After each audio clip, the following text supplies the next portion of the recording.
Hey everyone, kembali lagi di program online Bible Reading bersama saya Timothy dan Benny, sahabat saya. Hai Ben. Hai Tim, apa kabar Tim? Gimana? Ya, Baik. ya, baik. Gini, kalau kita ditanya apa kabar, baik itu Hmm. biasa banget gitu jawabannya Ya. ya. Apalagi dibilang luar biasa, yes gitu. Ya. Baiknya gue adalah semua berjalan dengan lancar, pekerjaan so far sudah mulai meningkat, bahkan ada satu bisnis unit yang gue handle cukup bertumbuh ya di zaman pandemik ini gitu. Iya. Tapi yang satunya lagi, project yang satunya memang masih harus berusaha lebih giat lagi, walaupun sudah menunjukkan titik terang lah, lebih baik, titik yang lebih baik itu menuju ke arah yang lebih baik. Iya. Jadi kita bisa melihat kalau dari pergerakan bisnis berarti pergerakan manusianya juga sudah semakin besar ya. Iya. Tapi juga kasus positifnya semakin tinggi. Iya. Oke.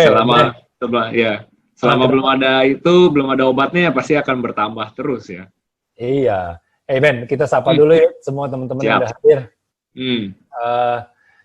Teman-teman, kami percaya kalian semua dalam keadaan sehat, aman, tetap kreatif, tetap inovatif, dan selalu bergerak ya.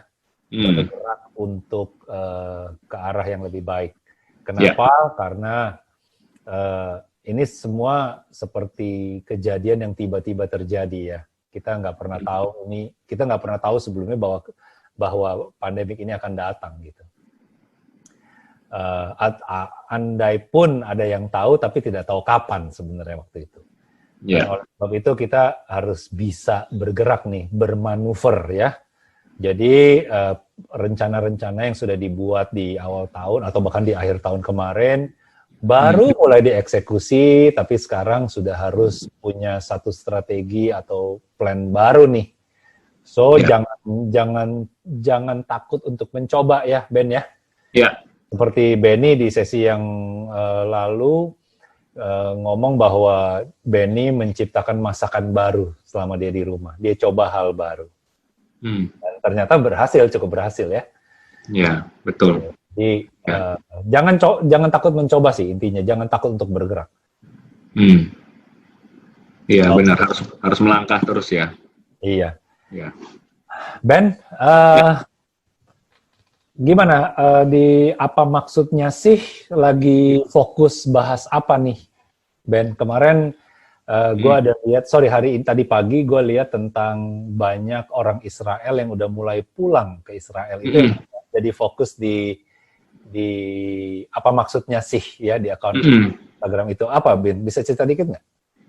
Iya, basically kalau itu dulu kan kalau kita lihat nubuatan tuh ada timeline-nya Tim gitu loh. Timeline-nya pada saat bangsa Israel dicerai-beraikan. Jadi mereka akan ada di mana-mana, ya kan?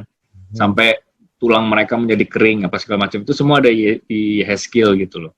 Ya. Nah, itu udah lewat tuh masa-masa itu tuh pada saat mereka dicerai-beraikan, terus yang sampai tulang mereka kering banget tuh ya zaman-zamannya mereka mau dibantai sama Hitler itu ya di Nazi itu sampai ya benar-benar diasepin apa segala macam.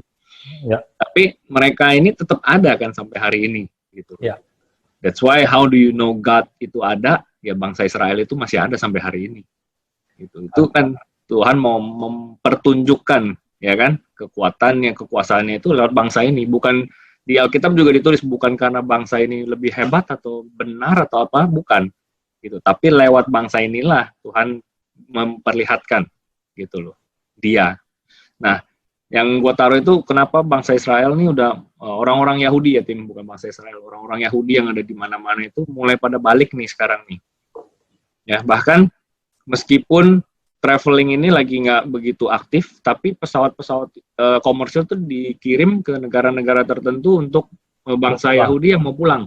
Jadi yang mau pulang boleh nih, jadi dia kirim pesawatnya, dia bawa pulang. Nah, sekarang tuh benar-benar banyak banget yang lagi pada balik ke Israel. Kenapa? Ya karena di tempat mereka tinggal sekarang ini semakin tidak kondusif, Tim. Oke. Ya, anti orang Yahudi, antisemitisme itu semakin tinggi dengan pergerakan-pergerakan demo lah, Black Lives Matter apa segala macam. Ujung-ujungnya si Yahudi ini yang mau dihajar juga gitu. Oke. Jadi kehidupan mereka ini sudah mulai nggak nyaman di negara-negara yang mereka tinggalin sekarang. Nah, banyak dari mereka yang memilih untuk ya udahlah kita pulang aja deh, pulang kampung gitu loh. Jadi sekarang lagi banyak nih kita lihat nih berbondong-bondong lagi pada mau pulang kampung. Nah, memang di timeline-nya itu pada saat mereka nanti sudah set up di itu ya itu disuruh lihat the fig tree, pohon itu kan pohon ara. Ya, nah pada saat pohon ara mulai bertunas itu dia bilang musim panas sudah dekat. Ya, udah dekat nih gitu loh. Masanya yang kalau kita tahu masa akhirnya ini sudah dekat gitu. Ya. Nah, fig tree kita udah pernah bahas, fig tree itu mewakili bangsa Israel secara nasional, gitu. Jadi ya itu yang kita lagi lihat juga. Oke, gue ada pertanyaan nih Ben. Lu setuju nggak sih kalau bangsa Israel atau orang Yahudi khususnya itu dibilang bangsa pilihan Tuhan yang ada di Perjanjian Lama? Itu setuju nggak? Mereka itu memang orang-orang pilihan, sama seperti kita juga, Tim. Tapi, nah, sama seperti di Kisah Para Rasul yang kita lagi baca nih. Awalnya Tuhan bilang start dari Yerusalem, ya kan? Ini Judea, Samaria sampai ke ujung dunia. Ya. Jadi eventually akan semua orang itu yang mau percaya Tuhan yaitu pilihannya dia. Eventually gitu loh. Ya kan? Tapi memang awal dimulainya kan dari Yerusalem, dari bangsa Yahudi. Ya, terus sampai bangsa asing, ya kan, orang Yunani pada saat itu, sampai hari ini kita orang Indonesia pun kita mau percaya, ya Tuhan bilang kalian pilihanku, ya kan, karena kalian percaya. So basically seperti itu, Tim. Oke, good. Oke, jadi itu yang sekali lagi di account Instagram apa maksudnya sih itu. Benny mau nunjukin, mau ngajak kita lah belajar bersama-sama ya untuk menjadi peka melihat apa yang terjadi di Bible, apa yang tertulis atau tercatat di dalam Bible itu terjadi di sekitar kita, di dalam kehidupan kita, walaupun kemasannya berbeda ya, kemasannya berbeda gitu. Jadi ya sekali lagi bahwa apa maksudnya sih ini bukan sesuatu yang mau bicara tentang end times atau akhir zaman atau penghukuman, penghakiman, ada naga berkepala 6 keluar atau apapun itu gitu ya, bukan tentang hukuman.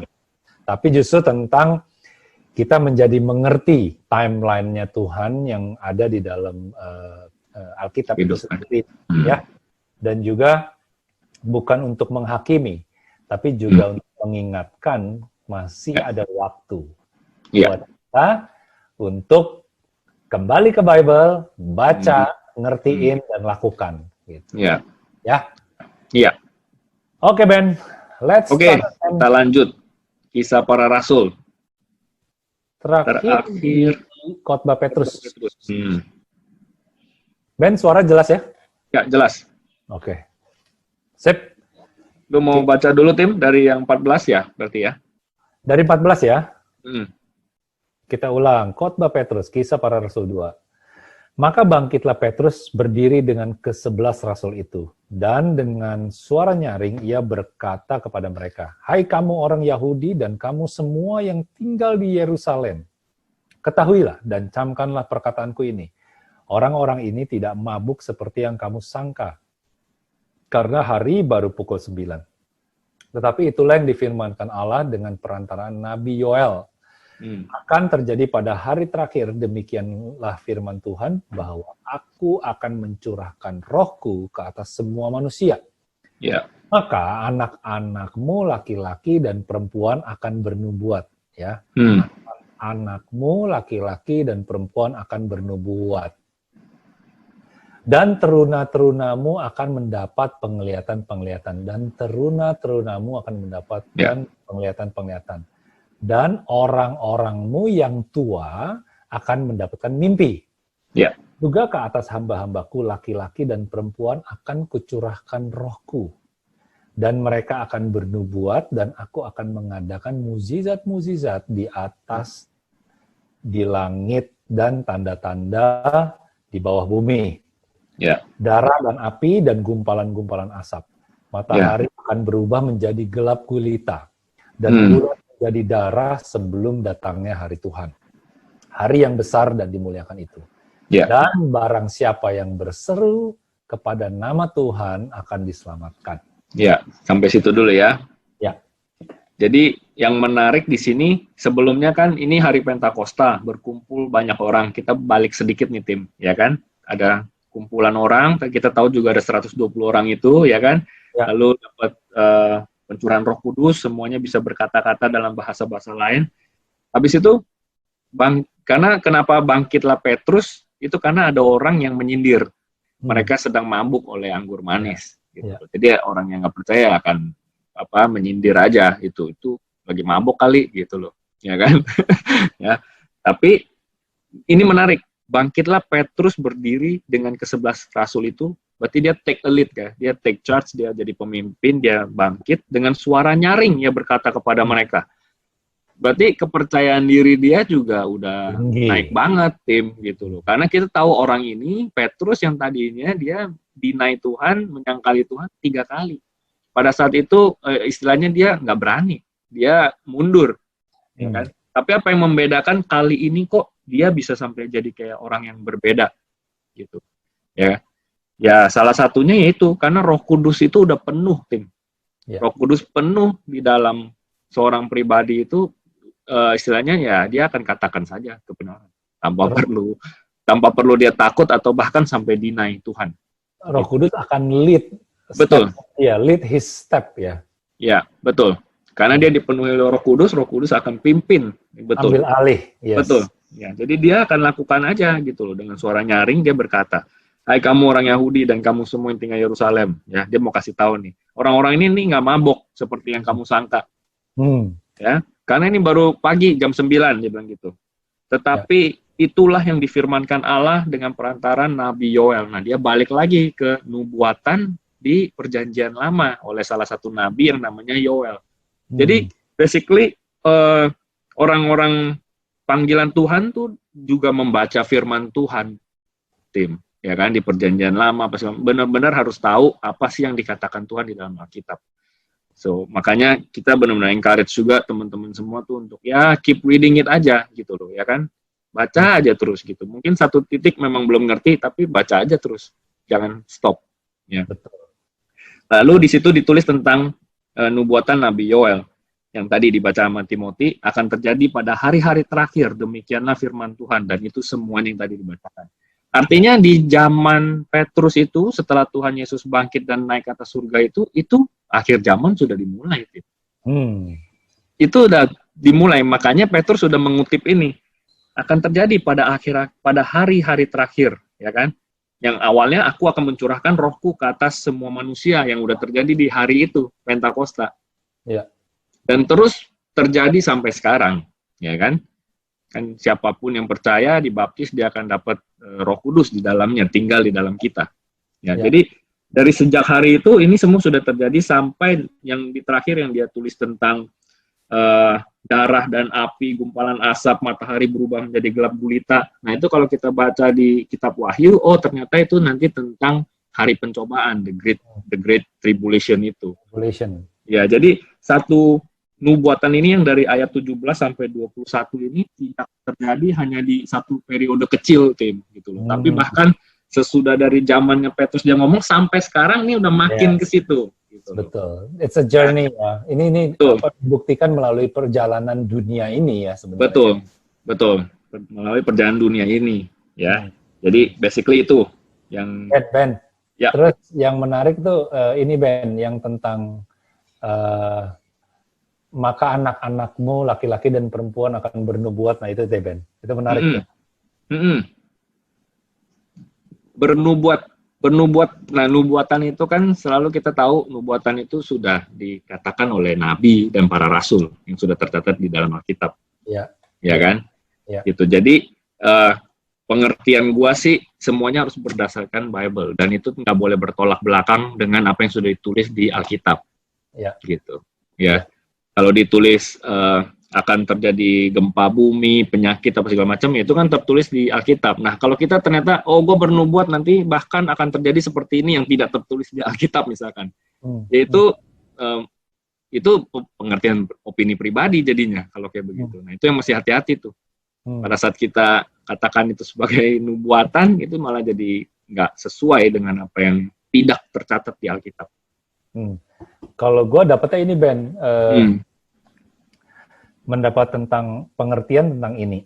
Pada kan ditulis di sini, aku akan mencurahkan rohku ke atas semua manusia, maka anak-anakmu laki-laki dan perempuan akan bernubuat. Nah, di sini tuh kan tadi kita bilang konteks ayat 17 sampai ke 21 ini kan it's a journey ya, dari zaman perjanjian lama nih, zaman Nabi Yoel bahkan ya, sampai hari ini ya kan. Nah, kalau gue mendapatkan gini, di sini anak-anakmu laki-laki dan perempuan akan bernubuat. Ya, berarti kan Allah Bapa itu mengatakan seperti itu kan.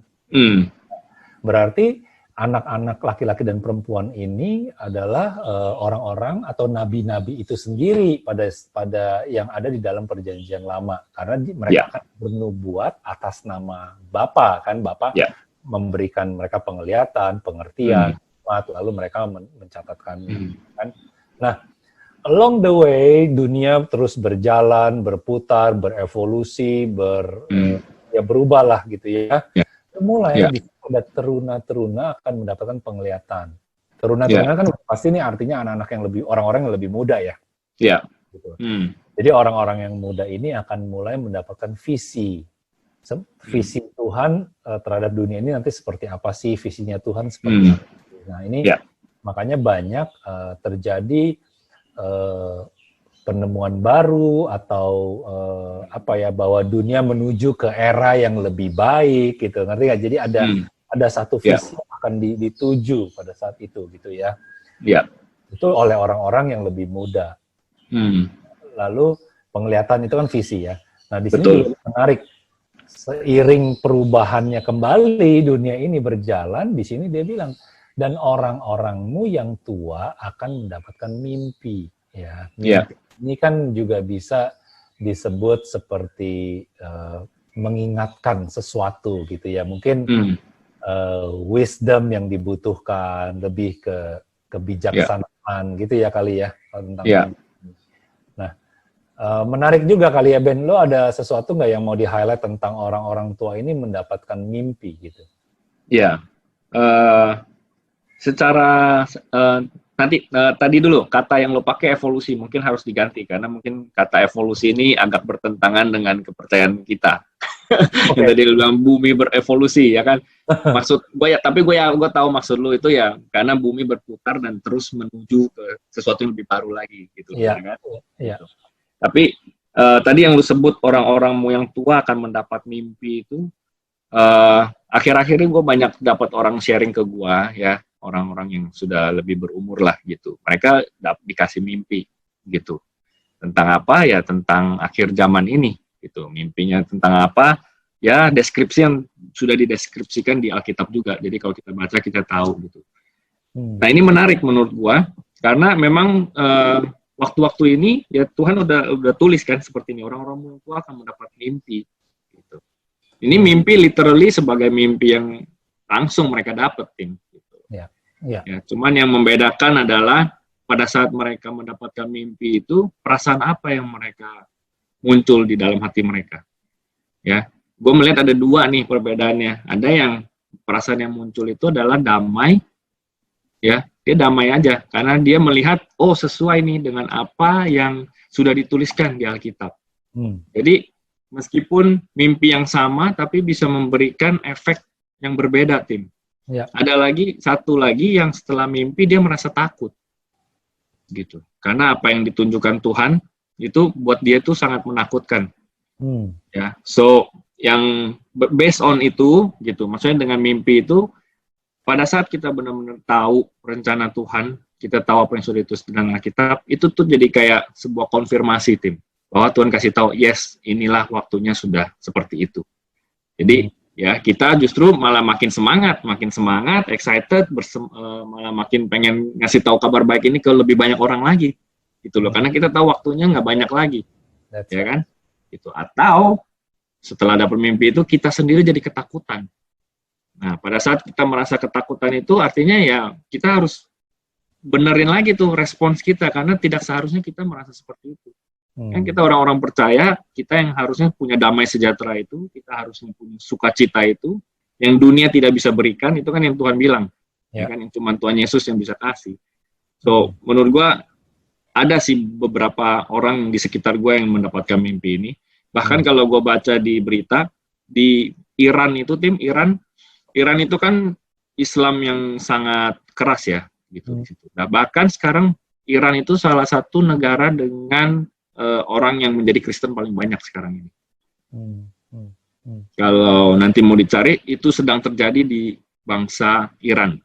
Dan orang-orang yang mendapat mimpi itu betul-betul orang-orang yang tua dan bahkan pemimpin-pemimpin agamanya, Tim. Nah, ini juga menarik buat gue, kenapa Tuhan mau reach out sampai ke situ, gitu. Ya kan, pemimpin-pemimpin itu yang dikasih mimpi. Karena dia tahu kalau pemimpin yang ngomong, nggak mungkin dia akan istilahnya akan bahaya gitu posisinya. So, ya semuanya udah come into place gitu. Semuanya sesuai dengan rencana Tuhan. Tuhan tetap punya kontrol dengan segalanya. Ya, oke. Just in case teman-teman ada yang saudara-saudara kami yang mungkin berbeda keyakinan yang menonton hal ini, ya. Kita membahas Iran dan juga tentang Islam ini bukan kita mau tentang rasis atau membeda-bedakan atau bahkan mencampuri gitu ya tentang keadaan agama teman-teman nih. Tapi kita mau sedikit melihat dari berita yang terjadi aja gitu loh. Karena kan juga saya dan Benny membaca hal ini gitu loh dari berita. Jadi sekali lagi ini bukan tentang kita mau membahas, mengorek atau bahkan mau interfere agama Islam gitu loh. Tapi kita bahas dalam satu konteks ya. Dalam satu konteks. Jadi jangan salah ngerti gitu ya. Oke. Sip, di sini juga ditulis nih Ben bahwa juga ke atas hamba-hambaku laki-laki dan perempuan kucurahkan kudus pada hari-hari ini agar mereka bisa bernubuat. Nah, berarti dia buka dengan nubuat, dia tutup dengan nubuat nih di sini Ben, kalau kita lihat. Ya kan? Dia bilang anak-anakku dikasih nubuatan. Hamba-hambaku ditutup dengan nubuatan. Nah, gue percaya hamba-hambaku di sini ya justru para pemimpin gereja, para pemimpin agama gitu loh. Dia akan memberikan sesuatu sehingga mereka bisa bernubuat. Itu apa dan kapan ya nobody knows gitu ya. Tuhan yang tahu. Gitu. Betul. Dan jangan sampai jatuh ke dalam nubuatan yang salah atau nubuatan yang palsu ya. Jadi segala nubuatan itu asalnya dari Tuhan. Tidak ada yang bisa bernubuat selain kuasa Tuhan. Oke. Ben. Lanjut. Oke, ayat 22 ya.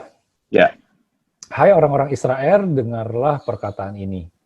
Yang aku maksudkan ialah Yesus dari Nazaret, seorang yang telah ditentukan Allah dan yang dinyatakan kepadamu dengan kekuatan-kekuatan dan mujizat-mujizat dan tanda-tanda yang dilakukan oleh Allah dengan perantaraan Dia di tengah-tengah kamu.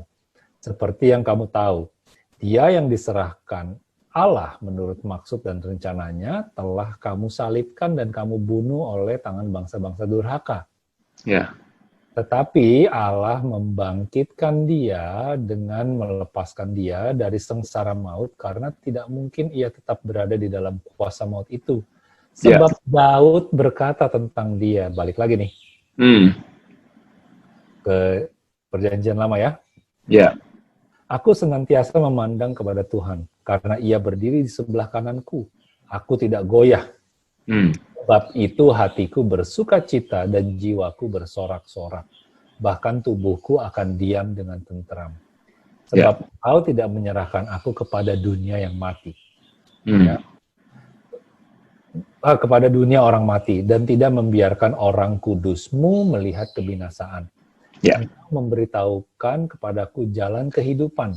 Engkau akan melimpahi aku dengan sukacita di hadapan-Mu. Engkau itu di situ ini ya, Tuhan ya. Lanjut. Saudara-saudara, aku boleh berkata-kata dengan terus terang kepadamu tentang Daud, bapa bangsa kita. Ia telah mati dan dikubur, dan kuburannya masih ada sampai hari ini. Tetapi ia adalah seorang nabi, dan ia tahu bahwa Allah telah berjanji kepadanya dengan mengangkat sumpah bahwa ia akan mendudukan seorang dari keturunan Daud sendiri di atas tahtanya. Ya. Karena itu, ia telah melihat ke depan dan telah berbicara tentang kebangkitan Mesias. Ketika ia mengatakan bahwa dia tidak ditinggalkan di dalam dunia orang mati dan bahwa dagingnya tidak mengalami kebinasaan, Yesus inilah yang dibangkitkan Allah, dan tentang hal itu kamu semua adalah saksi. Ya. Dan sesudah ia ditinggikan oleh tangan kanan Allah dan menerima Roh Kudus yang dijanjikan itu, maka dicurahkannya apa yang kamu lihat dan dengar di sini. Ya, ini menarik. Sebab bukan Daud yang naik ke sorga, malahan Daud sendiri berkata, Tuhan telah berfirman kepadaku, duduklah di sebelah kananku, sampai ku buat musuh-musuhmu menjadi tumpuan kakimu. Jadi seluruh kaum Israel harus tahu dengan pasti bahwa Allah telah membuat Yesus yang kamu salibkan itu menjadi Tuhan dan Kristus.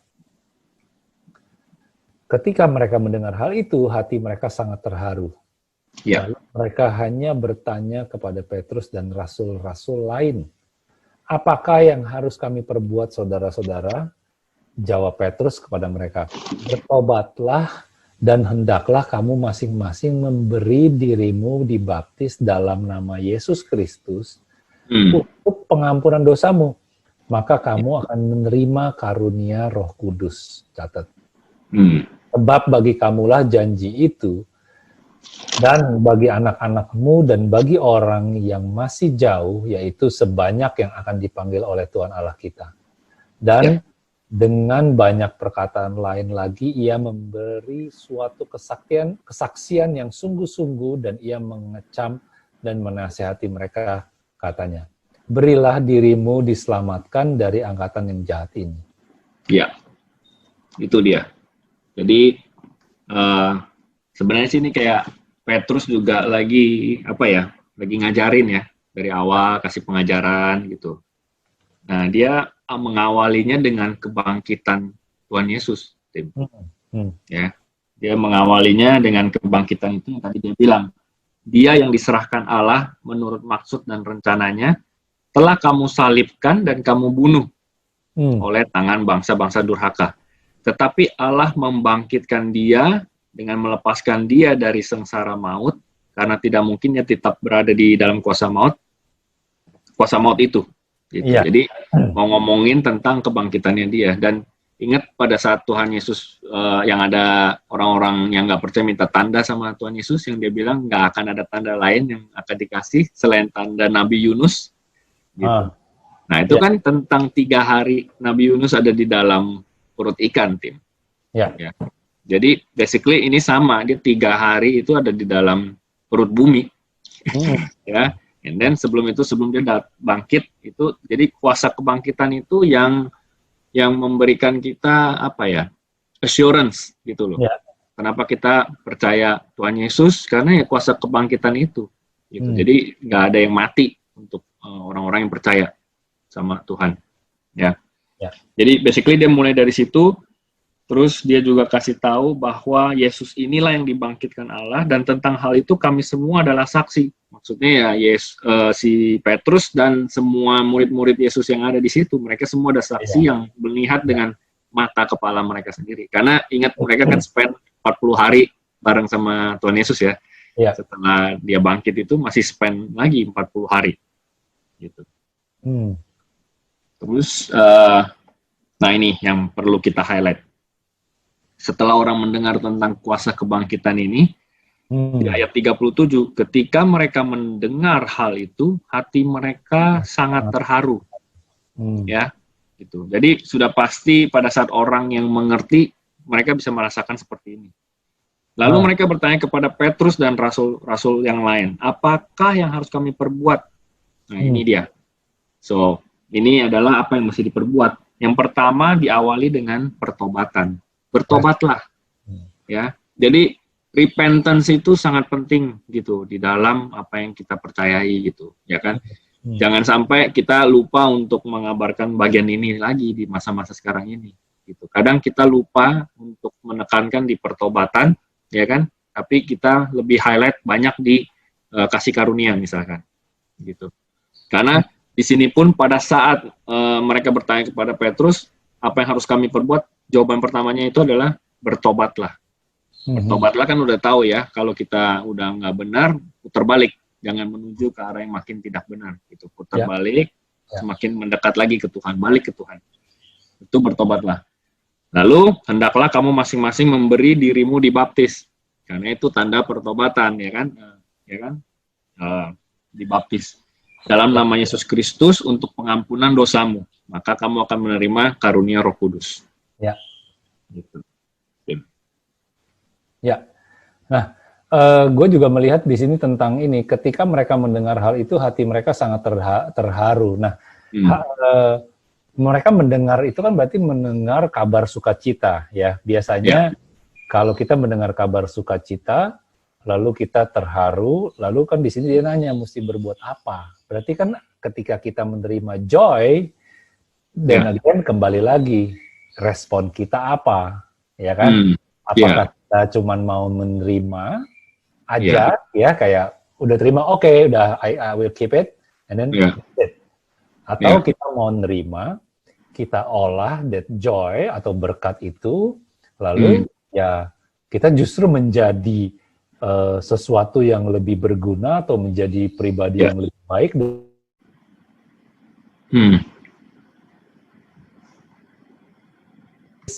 Supaya kita seperti lahir kembali ya, atau mendapatkan sesuatu yang baru. Karena ingat aja seperti wine skin ya, old wine skin gitu. Ketika kita terima berkat atau joy yang baru itu, ya make sure kita sendiri menjadi tempat yang baru untuk joy atau berkat itu gitu ya. Jadi sekali lagi respon kita seperti apa, nah itu yang harus kita perbaiki atau kita harus evaluasi lagi ya. Iya, betul. Lanjut.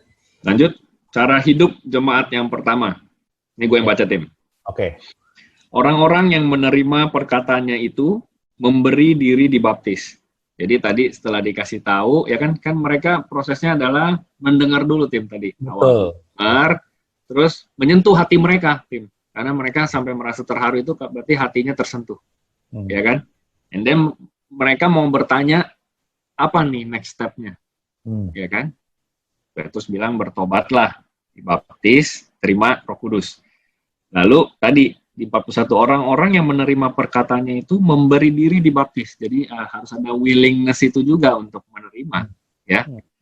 Dan pada hari itu jumlah mereka bertambah kira-kira 3.000 jiwa. Ya. Mereka bertekun dalam pengajaran rasul-rasul dan dalam persekutuan. Dan mereka selalu berkumpul untuk memecahkan roti dan berdoa. Ya. Gua stop dulu di situ karena ini penting banget di ayat 42.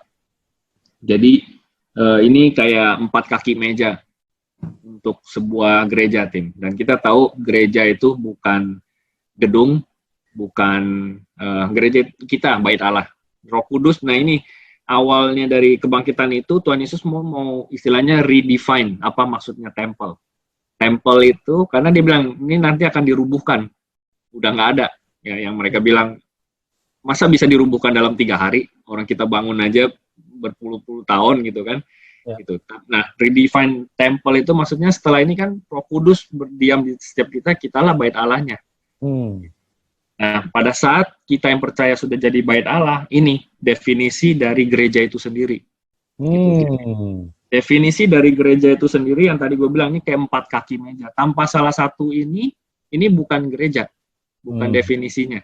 Ya, tadi yang nomor 1 itu di 42, mereka bertekun dalam pengajaran.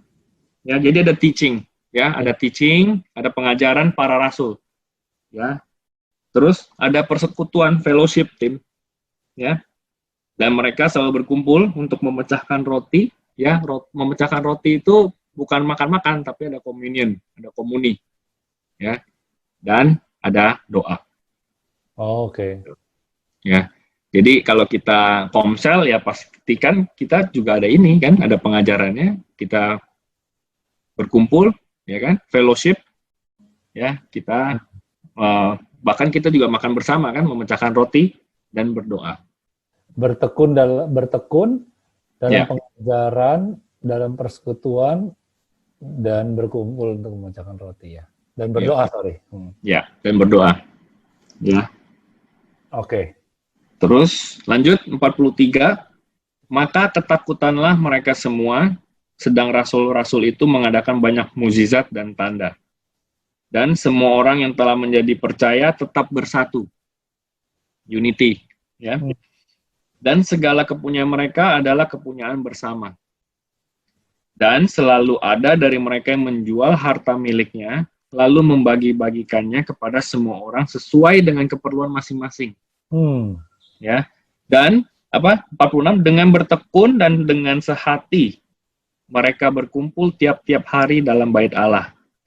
Mereka memecahkan roti di rumah masing-masing secara bergilir dan makan bersama-sama dengan gembira dan dengan tulus hati, sambil memuji Allah, dan mereka disukai semua orang. Dan tiap-tiap hari Tuhan menambah jumlah mereka dengan orang yang diselamatkan. Yeah. Jadi menurut gua ini definisi gereja awal, ya, definisi gereja awal. Komunitas Tuhan itu seperti ini. Yeah. Jadi pada saat kita baca ini ya kita tahu gitu, ya kan? Semuanya udah dengan jelas di sini. Benar. Dituliskan. Ini jadi merefleksikan, tadi sembari baca, gue sembari merefleksikan apa sih yang udah kita lakukan gitu loh sebenarnya sebagai gereja ya, sebagai gereja di sini yaitu sebagai kita sebagai gereja itu apa yang udah kita lakukan sih selama ini gitu loh. Gitu. Ya. Ini penting banget, bertekun dengan sehati ya, berkumpul. Memecah-mecahkan roti bersama-sama dengan gembira dan tulus hati gitu ya. Yeah. Sambil memuji Allah, dan mereka disukai semua orang. Nah, ini menarik bahwa kadang-kadang ada orang yang kesannya rajin berdoa, rajin fellowship, pandai berkata-kata dalam sebuah pengajaran, hafal ayat-ayat yang populer gitu ya. Lalu hidupnya sangat rohani gitu ya. Tapi dan again tidak disukai oleh orang. Orang susah menerima dia. Mungkin tidak disukai terlalu ekstrim. Oke, gue ganti pakai orang susah untuk menerima dia.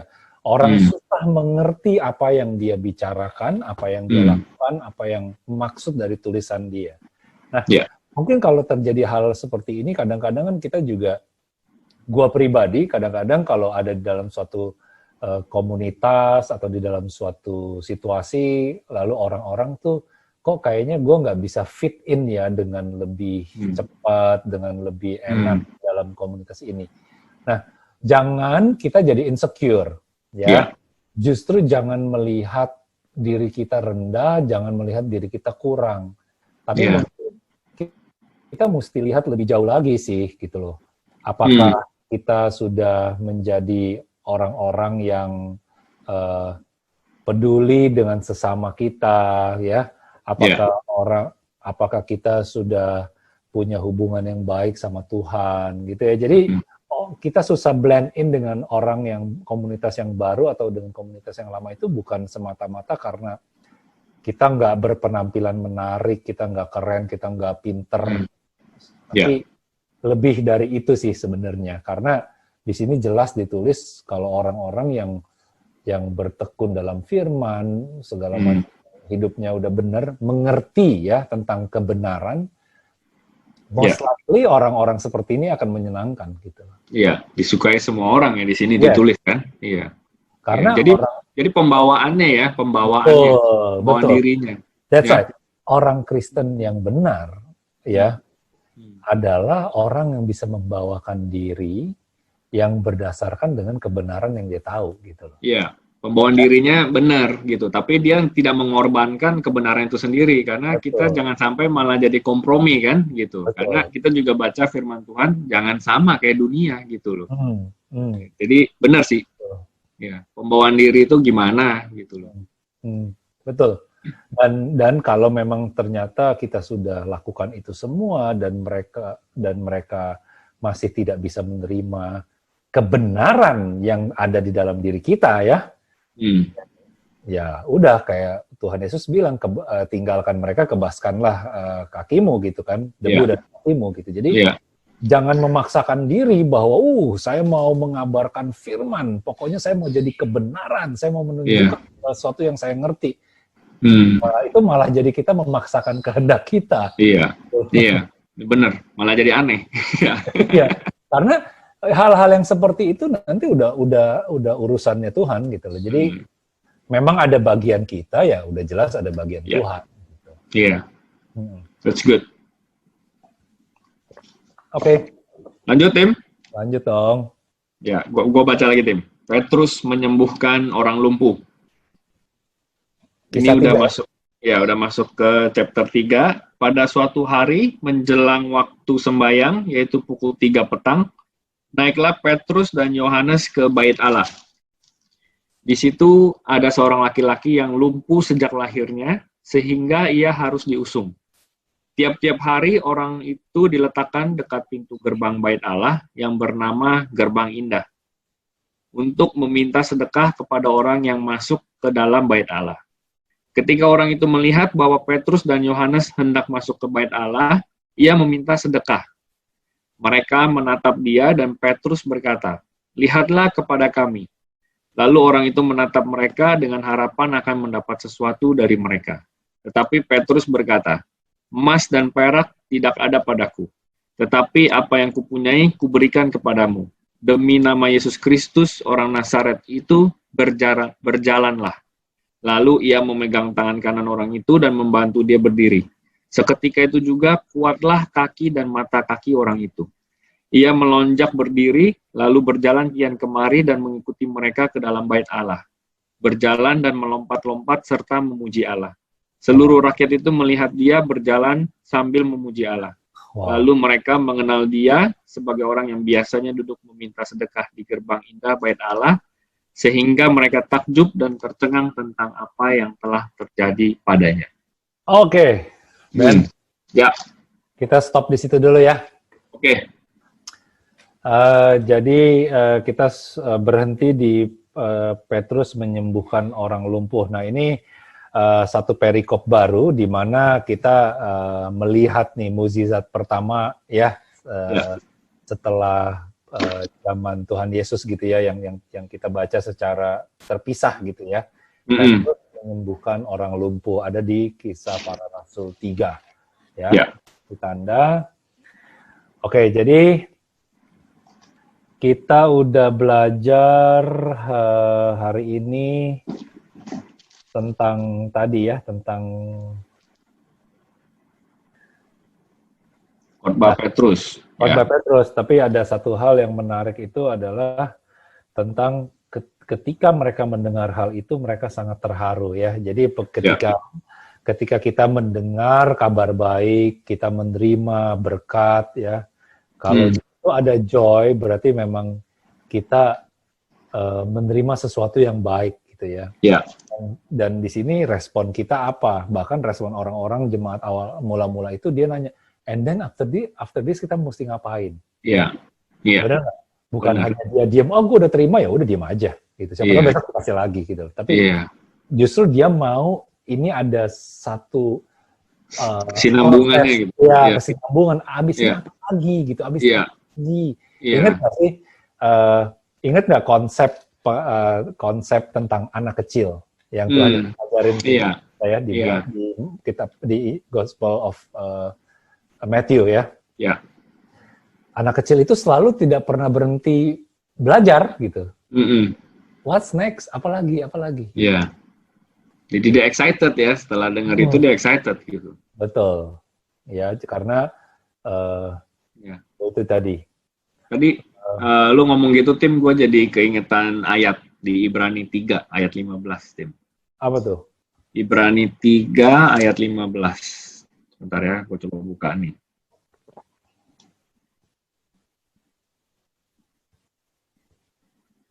Nih, Ibrani 3 ayat 15. Gue pakai AMD ya, terjemahannya. Seperti yang dikatakan Roh Kudus, jika kamu mendengar suara Allah hari ini, janganlah keras kepala seperti dahulu ketika kamu melawan Allah. Artinya ya tadi gitu, kalau merasakan joy itu ya, merasakan terharu apa segala macam, jangan kerasin hati. Enggak lah, ini kayaknya enggak deh gitu. Ya kan? Ya, karena mau sampai kapan? Iya enggak? Nah, kabar gembira itu kita deny gitu ya, karena ya, mau sampai kapan? Karena ketakutan atau karena nggak mau dianggap aneh gitu sama orang gitu ya. Mungkin hal-hal yang gitu yang lebih yang terjadi di dunia sekarang. Betul. Terus that's good point. Kita belajar tentang bagaimana cara hidup jemaat mula-mula ya, jemaat pertama. Mereka bertekun dalam pengajaran rasul-rasul dan dalam persekutuan, dan mereka selalu berkumpul untuk memecahkan roti dan berdoa ya. Terus dilanjutkan dengan orang-orang jemaat mula-mula ini yang hidup dengan segala kebaikan ini, disukai oleh semua orang. Tadi pelajaran yang praktikalnya adalah ketika kita mengerti tentang firman Tuhan, kita mengerti tentang kebenaran, kita melakukan kebenaran, outcome-nya adalah orang-orang bisa menerima kita dengan lebih mudah, lebih baik. Ya. Dan lagi kalau ada hal yang ternyata kita sulit diterima, jangan berkecil hati atau bahkan insecure. Justru kita lihat, udah bener belum sih step di depannya? Gitu. Udah bener belum sih kita hidup sesuai dengan apa yang Tuhan Yesus mau, inginkan gitu ya. Nah, jadi selalu cek dulu from the inside out. Ya. Kalau memang tetap orang-orang itu susah mengerti atau tidak bisa menerima kebenaran yang ada dalam kehidupan kita, dan ya itu udah otoritas Tuhan lah yang akan terjadi. Ben, that's it. Sip. Thank you so much, Ben, for today. Thank you, Tim, untuk kesempatannya dan waktunya. Yes, belajar banyak dari Matius ke Kisah Para Rasul. Kenapa kita ini? Karena ya memang ini nyambung banget ya dari perintah Tuhan Yesus sebelum dia terangkat gitu loh. Dan ternyata ada 40 hari lagi yang kebersamaan mereka. Oke, Ben. Thank you, Tim. Selamat melanjutkan aktivitas ya. Tetap jaga kesehatan, Ben. Semua. Sama semuanya. Happy weekend juga buat semuanya ya. Ya, jadi selalu jaga kesehatan, tetap kreatif, tetap inovatif, dan selalu bergerak menuju ke arah yang terbaik. Oke, God bless you. Bye-bye, Ben. God bless. Bye-bye.